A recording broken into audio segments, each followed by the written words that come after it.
بسم اللہ الرحمن الرحیم والصلاة والسلام علی رسول اللہ وعلی آلہ واصحابہ اجمعین۔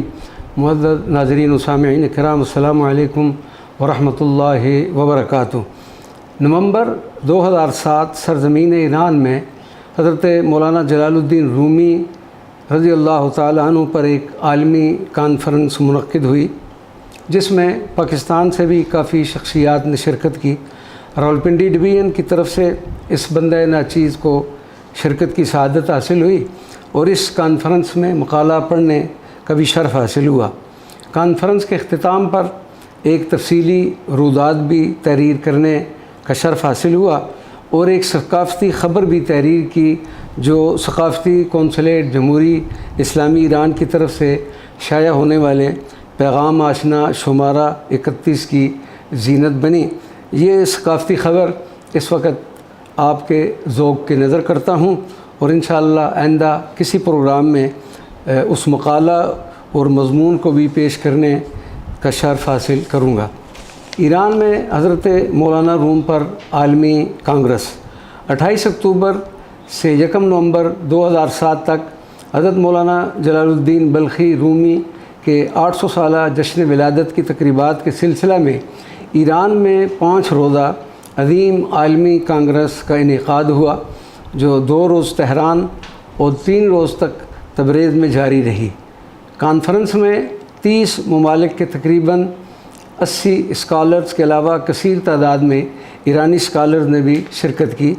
تہران میں اس عظیم کانگریس کا افتتاحی اجلاس بروز اتوار 28 اکتوبر 2007 کو ایران کے صدر محترم جناب آقائے ڈاکٹر محمود حمید نژاد کی زیر صدارت تہران کے کانفرنس ہال میں منعقد ہوا۔ اجلاس کی ابتدا قرآن پاک کی آیات بینات سے ہوئی۔ استاد حسن ناہید نے بانسری بجا کر حضرت مولانا روم کے نئے کی یاد تازہ کرا دی۔ اس کے بعد کانگریس کے منتظم اعلیٰ جناب ڈاکٹر غلام رضا احوانی نے خطبہ استقبالیہ پیش کیا۔ اسپیکر مجلس جناب ڈاکٹر حداد عادل نے حضرت مولانا روم کے افکار و نظریات پر اشعار کے ساتھ اپنے خیالات کا اظہار فرمایا۔ صدر محترم ایران جناب ڈاکٹر آقائے محمود احمدی نژاد نے اپنے طویل و مفید خطاب میں حضرت مولانا روم کی عالمگیر شخصیت اور ان کے فلسفہ عشق پر جامع انداز میں روشنی ڈالی اور حاضرین و سامعین سے داد حاصل کی۔ استاد جلال ذوالفنون نے ستار پر مثنوی کے ابتدائی اشعار پیش کیے، جس کے بعد افتتاحی اجلاس اختتام پذیر ہوا۔ اسی شام اور دوسرے دن 5 مختلف حالوں میں 3 اجلاسوں میں بیک وقت حضرت مولانا روم پر ادبی، علمی اور تحقیقی مقالہ جات پیش کیے گئے۔ 30 اکتوبر 2007 بروز منگل غیر ملکی مندوبین بذریعہ ہوائی جہاز حضرت شمس الدین تبریزی کے شہر تبریز روانہ ہوئے، جہاں حضرت مولانا روم کے علاوہ حضرت شمس تبریز کی یاد میں جشن تبریزی کی تقریبات کا اہتمام تھا۔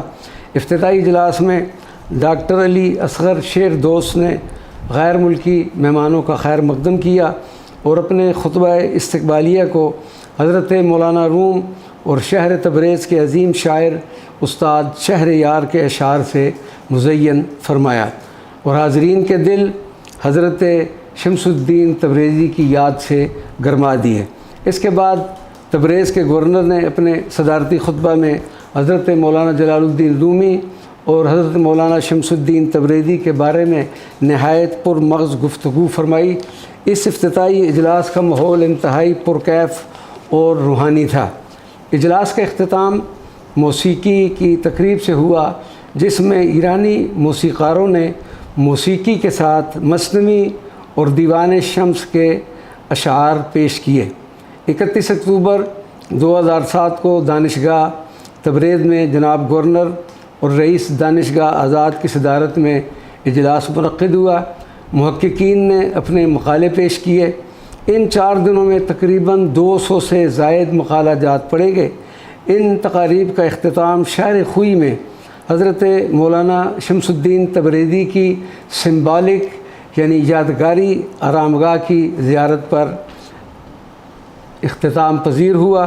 مذکورہ تقریبات میں پاکستان سے فرزند اقبال جناب جسٹس ریٹائرڈ جاوید اقبال، ان کی اہلیہ محترمہ justice retired Nasira Javed Iqbal, doctor Muhammad Ikram Shah, doctor Muhammad Saleem Mazhar, doctor Muhammad Nasir Karachi سے، doctor Affan Saljooq, doctor Tahir Hameed Tanoli, doctor Khalida Aftab اور راولپنڈی اسلام آباد ڈویژن کی طرف سے جناب افتخار احمد حافظ قادری شاذلی اور مجلہ پیغام آشنا کے مدیر جناب ڈاکٹر سلیم اختر نے شرکت کی اور مقالات پیش کیے۔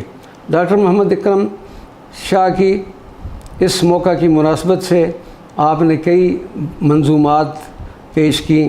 کانفرنس کے آخری اجلاس میں قبلہ شاہ صاحب کو مولانا روم رضی اللہ تعالیٰ عنہ کی تصویر سے مزین ایک قالین بھی بطور یادگار پیش کیا گیا، جو اس بین الاقوامی اتباع میں پاکستان کے لیے ایک منفرد اعزاز تھا۔